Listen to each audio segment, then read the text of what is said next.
किसान भाइयों, हमारी गेहूं की फसल जैसे इस समय 20 से या 40 दिन के बीच की होती है। ये गेहूं के लिए बहुत महत्वपूर्ण अवस्था मानी जाती है, क्योंकि इस समय हमारे गेहूं के पौधों में जड़ों का विकास होता है, कल्लों का ग्रोथ होता है।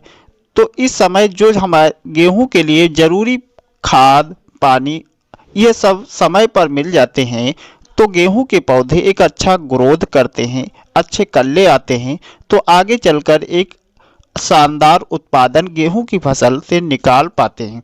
तो आज हम लोग इस वीडियो के माध्यम से जानेंगे कि यदि हमारी गेहूं की फसल 20 से 40 दिन के बीच है तो हमें कौन कौन से पोषक तत्वों की पूर्ति कर देनी चाहिए, जिससे हमारे पौधों में अधिक फुटाव देखने को मिले और शानदार कल्ले निकले, जड़ों का तेजी से विकास हो और फसल हरी भरी होकर शानदार चले। तो किसान भाई, जानकारी शुरू करने से पहले एक छोटी सी रिक्वेस्ट है। जो हमारे किसान साथी चैनल पर नए हैं वो चैनल को सब्सक्राइब कर लें और पास वाली घंटी को अवश्य दबा दें, ताकि आने वाली जानकारी आप तक सबसे पहले पहुंचती रहे। तो सबसे पहले किसान भाई, जैसे हमारी गेहूं की फसल 20 से 25 दिन के बीच की है, तो इस समय सबसे महत्वपूर्ण होता है समय पर पानी देना। अलग अलग क्षेत्रों के अनुसार अलग अलग समय पर पानी दिया जाता है। जैसे कहीं रेतीली मिट्टी है, नमी नहीं है, तो वहां पर आप 20 से 21 दिन पर पानी दें। जिस क्षेत्र में नमी है यानी भारी मिट्टी है, तो आप 25 दिन पर पहला पानी अवश्य दे दें। क्योंकि समय पर पानी देना इसलिए महत्वपूर्ण होता है क्योंकि जब हम पहला पानी देते हैं तो उसी समय हमारे पौधों में नई जड़ों का विकास होता है, यानी क्राउन रोड जड़ें फूटती हैं। तो जब नई जड़ों का विकास होता है तब पौधे फुटाव करते हैं। तो इस समय पर पानी देना और पहला पानी हल्का देना होता है, क्योंकि जब हमारी खेत में ज़्यादा पानी भर जाता है तो यहाँ फसल पीली होने की संभावना रहती है, इसलिए हल्का पानी दें। उसके बाद किसान भाई, जैसे होता क्या है, कुछ खाद उर्वरकों का प्रयोग करना होता है। अब हम पहले जान ले, जैसे बिजाई पर संतुलित मात्रा में खादों का प्रयोग किया है, तो यहाँ पर केवल यूरिया खाद का ही प्रयोग करना है। यूरिया के साथ हमें एक और पोषक तत्व को मिश्रण करके डालना होता है, जैसे जिंक। क्योंकि अधिकांश मिट्टी में जिंक की कमी पाई जाती है, तो हमारे पौधों के लिए जिंक बहुत महत्वपूर्ण तत्व होता है।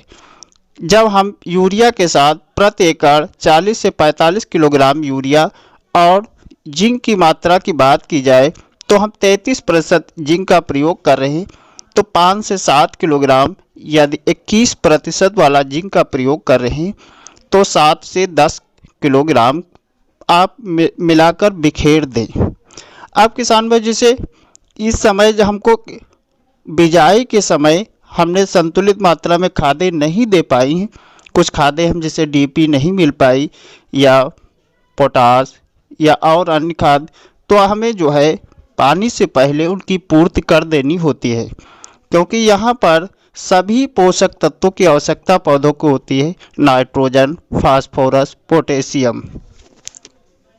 जब इनमें से कोई तत्व पौधों को समान रूप से नहीं मिल पाता है तो पौधे अच्छा ग्रोथ नहीं कर पाते हैं, इसलिए वो खादें की पूर्ति पहले पानी पर अवश्य कर दें। अब किसान भाई, जैसे हम पानी लगाने के 4-5 दिन बाद जो खाद बताई गई है यूरिया प्लस जिंक का बिखेर दे, आपकी फसल अच्छा ग्रोथ करेगी।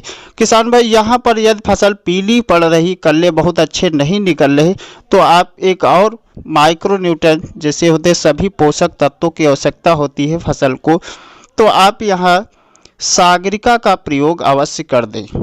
क्योंकि सागरिका में सारे पोषक तत्व पाए जाते हैं। आप सागरिका का जब अपनी फसल में प्रयोग कर देते हैं तो सागरिका जो हमारे पौधे होते हैं उनमें ग्रोथ कराता है, जड़ों का विकास कराता है, फुटाव भी अच्छे आते हैं और फसल एक हरी होकर शानदार बढ़वार करती है। जो हमारे पौधे होते हैं ये प्रकाश संश्लेषण के माध्यम से भोजन बनाते हैं, उसमें भी काफ़ी सहायक होता है। तो सागरिका की बात करें तो आप प्रति एकड़ के हिसाब से 7 से 10 किलोग्राम अवश्य डाल दें।